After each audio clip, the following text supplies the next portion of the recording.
I do think they will regress. Now, whether they lose the game or not, I'm not going to go out on a limb on. But I think when you look at this line in how lopsided game one was, and the line in game one was 6.5 and pretty much held steady throughout.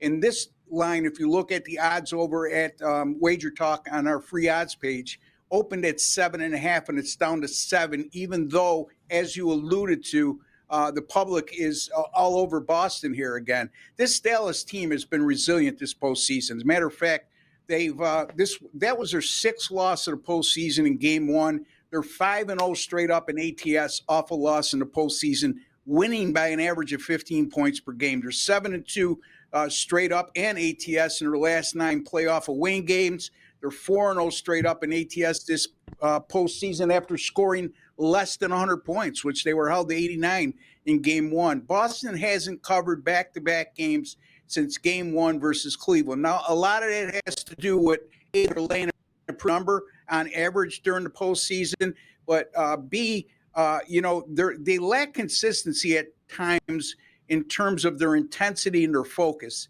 And I think all it takes is a 3 or 4 minute period in game two here to have that happen. And I think it'll put Dallas in a very good position to either win or cover this game.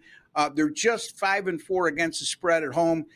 They haven't been great in game twos if you stop to think about it. Yes, they beat Indiana by 16 in game 2 in the previous series, but that was without their star Tyrese Halliburton. I mean, they're 1-2 straight up in ATS in game twos in the playoffs, which they covered game 1 in all 4 series, and they haven't been great in game 2 in a follow-up at home. So I think this is a vulnerable spot for Boston. I think Dallas has shown the ability to bounce back in a big way, and they're unaffected by playing on the road, and they've been a great underdog value throughout the postseason. So I'm going to go with the Dallas Mavericks here, plus 7 over the Celtics. So in theory, I want to be with you. However, I'm still thinking about this game. I haven't decided which way I'm going to play it. But in theory, we've seen Dallas do this. They're expected to bounce back. We've seen Boston do this. They're expected to not be as focused. But this is the NBA Finals. The Celtics have spent 2 years trying to get back here. And all they've done this whole time is talk about, we're not looking past anything. We recognize what an opportunity this is. They had every edge. There wasn't anything fraudulent about last night's win. And people are saying, oh, well, after the first quarter, the game was even. It wasn't even. Boston did whatever they wanted, and Dallas didn't get to 25 in any game. What changes for the Mavs? What can the Mavs do adjustment-wise? Because I saw some problems last night that made me very reluctant to come back with Dallas. And normally we see you from game 1 to game 2, the home favorite wins game 1, the money comes for the dog game 2. Here, the betting markets have made a clear choice. They're saying what we saw last night is what we expect to see moving forward. So I guess my question is, what adjustments can Dallas make? What adjustments could Dallas make? Number one, they have to shoot the ball better. I mean, that's the most obvious adjustment they could make. And I don't know if you want to call that adjustment. I just think they're not going to have back-to-back terrible shooting games like they had. Now, not to get off track, Teddy, but you said everybody expects Dallas to come back, yet you're saying everybody's on Boston from the public standpoint.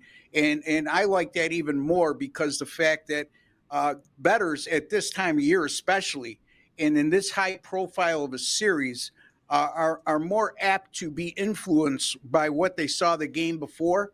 And I'm looking at this line going from 7.5 to 7 and seeing Boston action and sharp money, including mine, I should say, is going to be on the Dallas Mavericks in this situation. Adjustments are always made, specific adjustments. I don't like to go there, Teddy. You know what I mean? Because the bottom line is they got to be making great adjustments, Dallas, if they're 5-0 straight up in ATS after a loss this postseason.